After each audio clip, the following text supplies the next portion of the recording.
Welcome along, fellow time travelers. Is there anything worse than being cold while at home? Way too many people know what that's like today, and certainly knew what it was like once upon a time. And so, this time around, I'm going to share with you some of the ways that people dealt with the cold and dealt with life before the luxury of central heat. Now let's begin our journey. Middle-class families in the early to mid-20th century faced winter without central heating, relying on practical habits that built warmth from the ground up. These routines weren't just about survival. They created a quiet rhythm to the season, full of small comforts that still linger in our memories. Chances are that your parents or grandparents shared tales from those days, and you yourself might recognize and remember the everyday ingenuity that turned chilly houses into havens of warmth. For starters, no one wants cold hands. You sure don't want cold fingers, and so people have always made sure that their hands stayed functional and warm with hand muffs and gloves. After all, how could one read a book or write letters by lamplight with cold fingers? I sure couldn't. Now you might be asking, what on earth are muffs? Well, if you don't know, I'm going to tell you. They are soft cylinders of wool or fur slipped over both hands like a portable sleeve, keeping the fingers loose. Paired with sturdy gloves, knitted wool for grip, or leather ones lined with fleece, they have always let people move their hands around freely. After all, you never know when you gotta get up and stir the soup. But what about staying warm while in bed? Oh, get your mind out of the gutter. Check this out. For many people, bedtime meant piling into shared spaces. For many, it was a family tradition that amplified everyone's heat. In fact, sometimes the whole household, the parents, the siblings, maybe even a grandparent or two, or three, or four, crammed into one or two beds. Yep, you heard that right. Once upon a time, living like you were in a scene from Willy Wonka wasn't that weird. Well, okay, it was weird. But it wasn't not normal. Okay, maybe it was. I don't know. What do you think about a bunch of people sharing the same bed? A little creepy, right? But they had to stay warm, and that was a pretty good way to do it. Once upon a time, Ebenezer Scrooge was portrayed as a mean guy, until a ghost came to visit him one night, don't you know? But let me tell you, he sure knew how to stay warm at night. Who goes there? What do you want with me? You see, he was smart enough to get a 4-poster bed. With their solid wood frames, you could have heavy drapes of cotton or wool hung from the canopy, pulled close to form a tight enclosure that trapped body warmth like a sealed cocoon. He was also smart enough to sleep wearing a long gown and a bed cap to keep his head warm. Have you ever worn a bed cap at night? Or do you know anybody who has? Please let me know in the comments below. Sharing beds with our fellow Earthlings has also been a great way to keep the bed warm. Cats and dogs have always loved sleeping against, or on, their humans. Well, many of them anyway. You probably have known a few, and maybe you still do.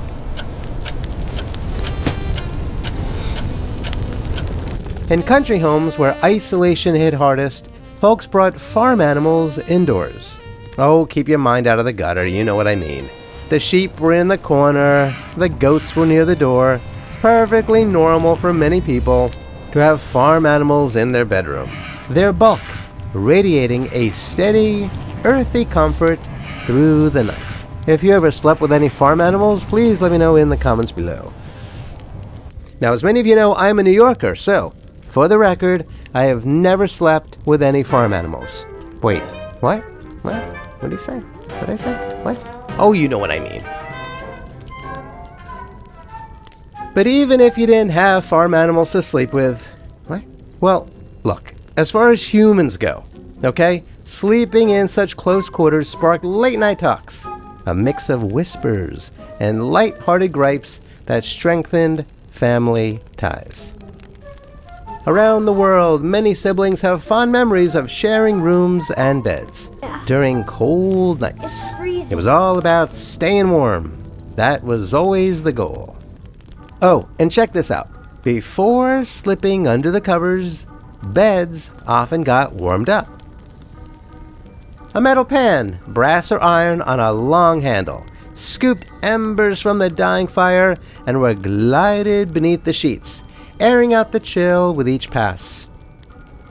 For a longer hold, bricks or flat stones baked in the oven, wrapped in towels, settled at the feet. They'd radiate soft heat till morning, easing the transition from wakefulness to sleep on frosty nights.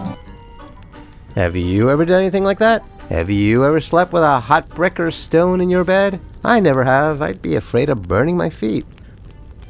Okay, now what about keeping the interior of the house itself warm? Well, there have always been many ways to buffer the cold with simple barriers. Windows wore thick drapes, velvet or heavy cotton, that hung floor to sill, muffling drafts and softening the room's edges with their folds. And shag carpeting or rugs covered floors in deep, looped wool, a plush underfoot that soaked up stray warmth after a day's activities. These touches turned sparse spaces into layered retreats, where the light from a single lamp played across textured surfaces. Clothing also built on the same principles. Layers, layers, layers. Flannel undergarments next to the skin, wool trousers or long skirts over them, then vests and cardigans that button loose for easy movement. Cashmere and wool shawls kept people warm while draped over their shoulders. Mufflers, as a form of neckwear, were essentially long scarves or wraps designed primarily for warmth and protection against wind and cold. They were wrapped loosely or tightly around the neck to insulate the throat and the chest. Now I'm going to tell you something else that you've always known. Every single woman listening to me right now has freezing cold toes at night.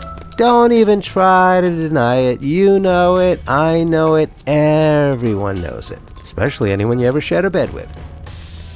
And so, keeping their toes and feet and their legs warm have always been a top priority, not just for themselves and whoever had to touch your ice-cold feet. When winter bites, nothing beats socks and stockings that trap heat without turning your feet into sweat factories. The secret? Materials like merino wool, which insulates naturally while wicking moisture away, or thick, lofty blends for extreme cold. Tell the truth, ladies. Do you wear socks when you sleep at night? When it's freezing cold out? You know you do. And if not, well, maybe you should be considerate and do so. Foot warmers have also added targeted relief. For example, placing small tins of hot coals nearby to thaw your feet and ankles. Now let me ask you a question. Is there a warmer room in the house than the kitchen? Nope, there isn't. And so the kitchen has always pulled everyone in, especially when cooking meals. And after cooking in a cold house, the oven door was always left open, just enough to let out waves of retained heat that filled the room. And if one was lucky, there was also the aroma of freshly made bread and pies, especially apple pies, and blueberry pies, and pumpkin pies, and all sorts of other pies. I love pies. Then again, doesn't everyone? Which is your favorite pie? Please let me know in the comments below. When cold, families and friends have always lingered in the kitchen. It became the evening's hub, when the day's end unfolded in conversation, while the warmth of the oven created a comfortable environment for everyone. Warm drinks also rounded out the comforts. Adults often sip red wine mulled with cinnamon, or rum stirred into black tea. Can't you just see the steam rising up into the warm air? Beer was also warmed gently on the stove, and then poured into mugs and enjoyed quickly or slowly. And even children got mild versions, a splash of rum and hot milk, or weak ale sweetened with honey, to chase the evening's edge without overwhelming young palates. And of course, fireplaces and coal stoves anchored it all, their flames a focal point for quiet gatherings. The parlor grate, fed with hickory logs, cast dancing shadows on mantel clocks and family portraits, inviting folks to pull chairs close. Stoves in the hall were loaded with lumps of black coal that settled into a low, reliable burn. You see, long before the days of cell phones and computers and even TV, sometimes friendly neighbors drop by unannounced to share news and stories while seated by the fire or the warmth of the stove. Way back when, the resiliency of our ancestors honed something deeper within them, a knack for turning limits into strengths. Innovation from necessity, a drape bed, or a warm brick, fostered self-reliance that spilled into character, making folks more adaptable and appreciative. Trying to escape the cold deepened family closeness as they shared huddles, forging trust that lasted throughout their lives. People trying to stay warm during cold days and nights, or on their own with family, friends, and neighbors, did not break their spirits. They burnished them. Those trying times built resilient spirits, tighter family bonds, and neighborly camaraderie, turning hardship into character that may not have existed otherwise. Let's be honest, shall we? Our grandparents weren't a bunch of wussies. For many of them, trying to stay warm on cold nights was quite an effort that too many people these days simply cannot appreciate or even understand. Today, we all cherish central heating's reliable embrace, banishing winter's bite with effortless ease. Yet, we are no superior to our ancestors or those without it. We're merely warmer. Their grit and shared huddles forged unbreakable bonds, reminding us that true warmth blooms from family, friendship, and the strength and innovation of the human spirit. And the snow was nearly up to the second-story window, if you can believe it. Oh, that is quite the tale, Mr. Davies. It warms the heart just listening. So, what do you think of life before central heating? If you had to live your life without it, how would you deal with living in a cold house? Me? I'd be hanging out near the fireplace. What about you? Please share your thoughts in the comments below. Kindly remember to like, share, and subscribe, and hit the notification bell.